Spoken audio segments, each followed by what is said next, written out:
আমি মোহাম্মদ রফিকুল ইসলাম, তেজগাঁও কলেজের অর্থনীতির একজন প্রভাষক। আমি তোমাদের সাথে পাশ করি অ্যান্টিবায়োটিকের ইতিহাস দ্বিতীয় পত্রের এখন যে আলোচনাটি করব, যাতে করে সামনের যে ভর্তি পরীক্ষাটি বা পরীক্ষাটি আছে সেখানে আমরা ভালো করতে পারি। সেটি হচ্ছে প্রথম বিশ্বযুদ্ধ, ফার্স্ট ওয়ার্ল্ড ওয়ার, এবং হচ্ছে ভার্সাই সন্ধি এবং লিগ অফ নেশনস বা জাতিপুঞ্জের গঠন। এই জায়গা থেকে আমরা একটু আসি যে প্রথম বিশ্বযুদ্ধ কেন হয়েছিল। প্রথম বিশ্বযুদ্ধ হওয়ার কিন্তু দুই ধরনের কারণ ছিল। একটা হচ্ছে হুট করে একটা দুর্ঘটনা ঘটে যাওয়া এবং একটা প্রেক্ষাপট তৈরি হওয়া। চলো আমরা প্রথমে প্রেক্ষাপটে যাই। দেখুন, ইউরোপে যখন শিল্প বিপ্লব হয় এবং পরবর্তীতে যখন কিনা হচ্ছে ফরাসি বিপ্লব হয়, যখন পরবর্তীতে জার্মানিরাও হচ্ছে বিজ্ঞানে দর্শনে এগিয়ে যায়, তখন সম্পূর্ণ ইউরোপে কয়েকটা পাওয়ার হাউস ক্রিয়েট হয় বা কয়েকটা শক্তি কেন্দ্র ক্রিয়েট হয়।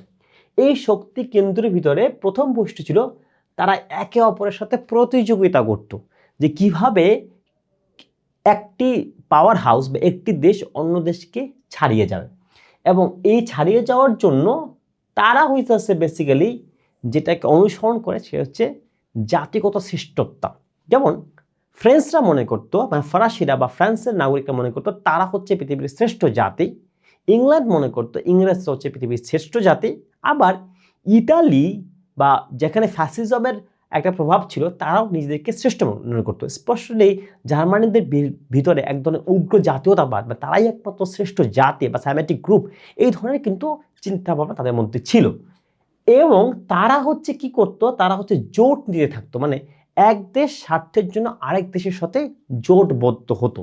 এইটা ছিল হচ্ছে এই তিনটা কারণ হচ্ছে মানে পাওয়ার হাউস। এবং এই প্রথম বিশ্বযুদ্ধের আগেও কিন্তু বেশ কিছু যুদ্ধে ফ্রান্স, ইংরেজ এরা এবং রুশ, মানে এরা কিন্তু একে অপরের সাথে বিভিন্ন যুদ্ধে জড়িয়ে পড়েছিল।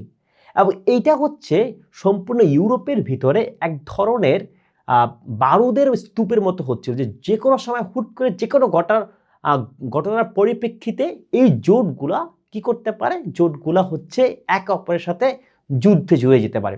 যখন কি না সব জোটের ভিতরে প্রায় সব কয়টি রাষ্ট্র থাকে এবং তারা যখন একে অপরের ভিতরে যুদ্ধে জড়িয়ে পড়ে, সেটি কিন্তু কোনো জাতীয় যুদ্ধে থাকে না, সেটা কিন্তু একটা বিশ্বের যুদ্ধ বা বিশ্বযুদ্ধে। কারণ এই যে ইউরোপের যে স্টেটগুলা, যেমন ইংল্যান্ড, তারপর হচ্ছে ফ্রান্স বা জার্মানি বা ইতালি বা অথবা স্পেন, এই রাষ্ট্রগুলো কিন্তু বেসিক্যালি শুধুমাত্র ইউরোপে সীমিত ছিল না। কারণ তাদের কিন্তু কলোনি বা উপনিবেশ কিন্তু এশিয়া, আফ্রিকা এবং শুধুমাত্র এশিয়া আফ্রিকা নয়, আমেরিকাতেও ছড়িয়ে পড়েছিল। মানে যদি তারা একে অপরের সাথে যুদ্ধে ছড়িয়ে পড়ে, এই যুদ্ধ হচ্ছে মধ্যপ্রাচ্যে, এশিয়াতে, আফ্রিকাতেও ছড়িয়ে পড়বে। সো এই জায়গা থেকে এক ধরনের মহাযুদ্ধের প্রেক্ষাপট তৈরি হয়েছিল। কিন্তু এই বারুদটাতে কখন আগুনটা ধরে, কারণ বারুদ তৈরি হয়েছিল, তার এই বারুদটা আগুনটা ধরার জন্য একটা দিয়াশলাইয়ের কাঠি লাগবে, মানে একটা তো ইভেন্ট লাগবে, একটা ঘটনা লাগবে। সেই ঘটনা ছিল 1914 সালে 28শে জুন। তৎকালীন সময় অস্ট্রিয়া এবং হাঙ্গেরি, যারাও কিনা একটা তৎকালীন সময় বিশাল একটা সাম্রাজ্য ছিল, তার হচ্ছে যুবরাজ ফ্রান্সিস ফার্ডিনান্ডকে হত্যা করা হয় সার্ভেয়ারে। হত্যা করার পরেই হচ্ছে বেসিক্যালি কি হয়, বেসিক্যালি হচ্ছে তাদের যুদ্ধটা ছড়িয়ে পড়ে। এই হত্যাকাণ্ড এবং তাদের যে এই জোটগুলোর ভিতরে সামরিক কমিটমেন্ট, এটা হচ্ছে এই যুদ্ধটাকে নিয়ে যায় একটা বিশ্বযুদ্ধের মতো করে। এবং এখানে দুইটা হচ্ছে জোট ছিল, একটা ছিল মিত্র শক্তি, একটা ছিল অক্ষ শক্তি, যেটাকে আমরা বলতে পারি দুইটা ত্রিশক্তি, মৈত্রী এবং আতাত। মানে একটা গ্রুপে ছিল জার্মানি, অস্ট্রিয়া, হাঙ্গেরি, আর একটা ছিল ইতালি, এবং আরেকটা জায়গা ছিল ব্রিটেন, ফ্রান্স এবং রাশিয়া। পরবর্তীতে যুক্তরাষ্ট্র এই যুদ্ধে জড়িয়ে পড়ে। এখানে তারা হচ্ছে প্রথমে যে যুদ্ধ কৌশল, বিষাক্ত গ্যাস, ট্যাঙ্ক, সাবমেরিন, এগুলা হচ্ছে তারা ব্যবহার করে। এবং এই মৈত্রী শক্তিতে পরবর্তীতে 1917 সালে, মানে যুদ্ধ শুরু হওয়ার প্রায় 3 বছর পরে, যুক্তরাষ্ট্র হচ্ছে এই যুদ্ধে কি করে, যোগদান করে। এবং এই যুদ্ধে পরাজিত হয় কোন জোটের, পরাজিত হয় হচ্ছে এই অক্ষ শক্তির। এই অক্ষ শক্তি জার্মানি, অস্ট্রিয়া, হাঙ্গেরি, ইতালির যে যুদ্ধ আছে, এবং এর সাথে হচ্ছে পরবর্তীতে তৎকালীন যে অটোমান এম্পায়ার বা আমরা যদি বলি তুরস্ক, বর্তমান তুরস্ক এই জোটে অন্তর্ভুক্ত ছিল। এবং এই জোটের কি হয়, এই জোট হচ্ছে পরাজিত হয়। কিভাবে পরাজিত হয়, ঠিক 4 বছর পরে 1918 সালের 11ই নভেম্বর জার্মানির আত্মসমর্পণের মধ্য দিয়ে এই জোটের পরাজয় হয়। এবং এই জোটের পরাজয় হওয়ার পরে সেখানে একটা চুক্তি হয়, যে চুক্তিটা খুবই ইম্পর্ট্যান্ট 1 বছর পরে, যাকে বলা হয় হচ্ছে ভার্সাই চুক্তি বা প্রথম ভার্সাই চুক্তি বা ভার্সাই ট্রিটি।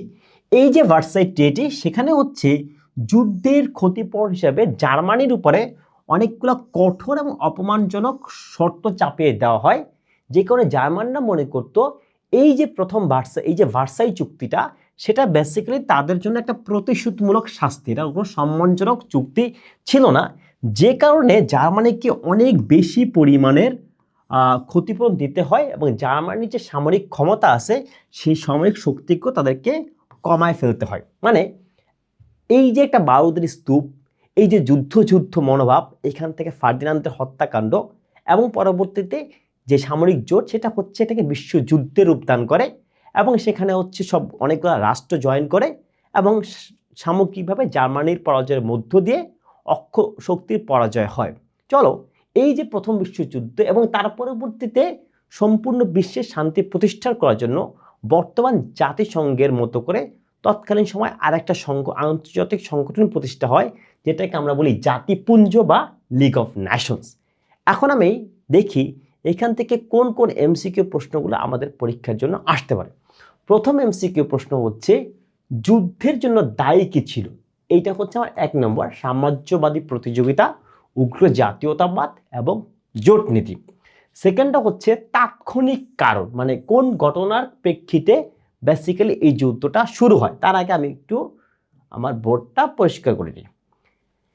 সেটা ছিল 1914 সালের, এটা তো 1 নম্বর এমসিকিউ গেল। এটা হচ্ছে 1914 সালের 28 জুন অস্ট্রিয়া হাঙ্গেরির যে যুবরাজ ফ্রান্স ফার্দিনান্দ, তাকে হত্যাকাণ্ডের মাধ্যমে শুরু হয়। 3 নম্বরটা হচ্ছে জোটে কারা ছিল। এখানে মাথায় রাখতে হবে ত্রিশক্তিতে কিন্তু তুরস্ক ছিল, মানে তৎকালীন অটোমান এম্পায়ার, বর্তমান তুরস্ক, এবং পরবর্তীতে এইখানটাতে আবার জয়েন করেছে ইউএসএ। তার মানে এইটা ছিল আমার, এখান থেকে 3টা কোশ্চেন আসতে পারে। জোট ছিল কয়টা? 2টা।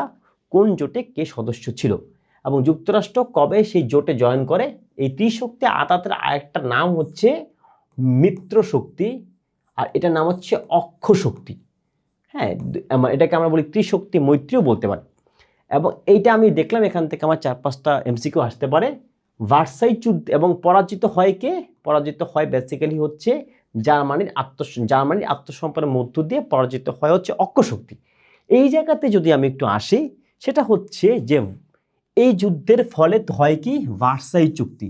ভার্সাই চুক্তিতে সবচেয়ে দায়ী করা হয় কাকে? জার্মানিকে। এবং শুধুমাত্র জার্মানিকে দায়ী করা হয় তা না, এবং তৎকালীন তুরস্ক, যেটা ছিল অটোমান এম্পায়ার বা ওসমানীয় খিলাফত, তাকে ছিন্ন ভিন্ন করে হচ্ছে অক্ষশক্তি নিজেদের ভিতরে ভাগ করে নিয়ে নেয়, যেখান থেকেই বেসিক্যালি বর্তমান যে জেরুজালেম বা গাজা বা প্যালেস্টাইন বা ইসরায়েলের ক্রাইসিসটার শুরু ঘটে। এবং সেকেন্ড ব্যাপারটা, লাস্ট যে কোশ্চেনটা, সেটা হচ্ছে যে এই যে ভার্সাই চুক্তি হচ্ছে কোন ধরনের চুক্তি ছিল? এটা ছিল হচ্ছে প্রতিশোধমূলক বা অপমান সূচক একটা চুক্তি, যা কিনা জার্মানির মতো একটা উগ্র জাতীয়তাবাদে বিশ্বাসী জাতির পক্ষে মেনে নেওয়াটা সম্ভব ছিল না। এখন কি করব? এখন আমরা আশা করছি তো অবশ্যই যে এখান থেকে হচ্ছে প্রথম বিশ্বযুদ্ধ লিগ অফ নেশনস, এই যে আরেকটু বলে দিই যে লিগ অফ নেশনস কিন্তু হচ্ছে পরবর্তীতে বিশ্বে শান্তি শৃঙ্খলার জন্য প্রতিষ্ঠা করা হয়, যার বাংলা নাম হচ্ছে জাতিপুঞ্জ। এবং এই যে জাতিপুঞ্জ, সেটা কিন্তু বেসিক্যালি আমাদের বর্তমান জাতিসংঘেরই একটা আদিম ফরম্যাট। সো এই জায়গা থেকে আমরা যদি একটু দেখি সবচেয়ে গুরুত্বপূর্ণ এমসিকিউটি কোনটি, সেটা হচ্ছে প্রথম বিশ্বযুদ্ধে শান্তি প্রতিষ্ঠার লক্ষ্যে গঠিত লিগ অফ নেশনের প্রধান উদ্যোক্তা কে ছিলেন? প্রধান উদ্যোক্তা ছিলেন মার্কিন প্রেসিডেন্ট উইড্রো উইলসন, যিনি কিনা তার বিখ্যাত 14 দফার শেষ দফায় এই সংস্থা গঠনের প্রস্তাব দেয় এবং 1920 সালে এই লিগ অফ নেশন তৈরি হয়। তার মানে এইটা যদিও তখন আমরা খুব একটা আলাপ করিনি, কিন্তু এটা আমরা এমসিকিউ পর্যায়ে আলাপ করে দেখলাম যে বেসিক্যালি এই প্রশ্নটা খুব বেশি গুরুত্বপূর্ণ।